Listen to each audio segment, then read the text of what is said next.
Papeando Podcast.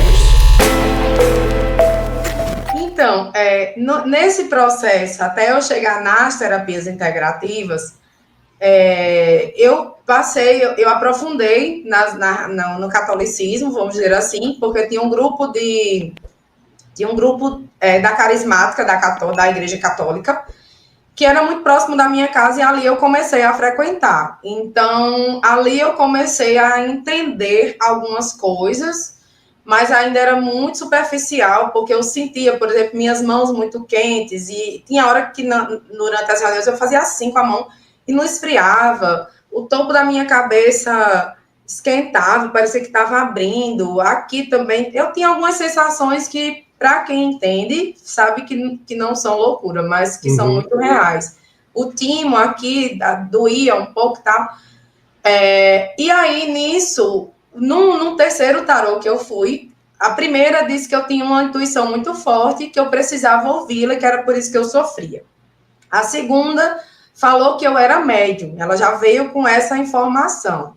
E o terceiro, a segunda que eu fui, ela disse, olha, Iraclis, você é médium, você está com sua mediunidade aflorada, você precisa educar isso e tudo mais. Então, ali eu procurei um centro espírita aqui na cidade, eu já ia na igreja, mas eu não tinha essa informação, não tinha esse link entre intuição, autoconhecimento, mediunidade, espiritualidade, eram coisas separadas. Até que eu disse, não, então se eu preciso melhorar, porque realmente a vida estava um caos. E ali eu cheguei no centro e disse, não, realmente você é médium. Então eu passei um tempo, minha vida era praticamente dentro de templos. Então na segunda eu não ia para canto nenhum. Mas na terça eu ia para a igreja, na quarta ao centro, na quinta igreja, era assim. Eu só não ia na segunda-feira, era o único dia que eu não estava. Então, eu fiz o curso de passe, né? Eu estudei o Evangelho segundo o Espiritismo, eu assistia muitas palestras, eu já ministrei palestras também no centro, e aí depois foi quando veio a pandemia, tudo parou, tanto o curso, a carismática, os encontros, as reuniões, quanto o centro. Então, foi ali onde eu dei, digamos assim, um grande boom para as terapias. É como se fosse uma preparação para eu entender primeiro o lado mais religioso, mas as terapias me demonstrariam que aquilo não tinha apenas um viés religioso, que a religião era uma maneira mais popular, de certa forma, e com outras nomenclaturas.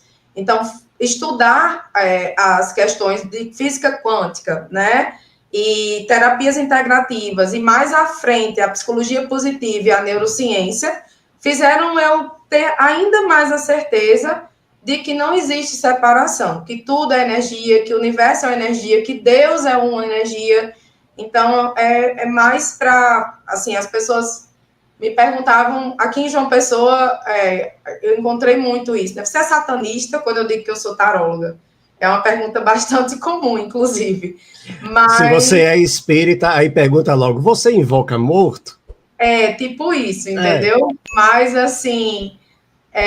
eu sou muito tranquila, sabe, Marcos, de lidar com essas coisas. As primeiras vezes que me perguntaram se eu era satanista, eu ainda me chateei e tal, mas depois eu entendi que tá tudo certo, porque se eu vim aqui com essa missão, esse propósito, né, que eu digo que é divino, mas eu acho que todo mundo, eu acredito em Deus muito, então eu acho que todo mundo tem um propósito, e o meu propósito, eu fui preparada até o tempo que eu fui professora de inglês da rede pública, que eu já fui professora de inglês da rede pública, advogada, assessora, e hoje como mentora de mulheres empreendedoras, foi uma grande preparação para eu ter mais consciências e maturidade de lidar, inclusive, com as críticas, que era uma coisa que eu não sabia lidar antes. Papeando Podcast.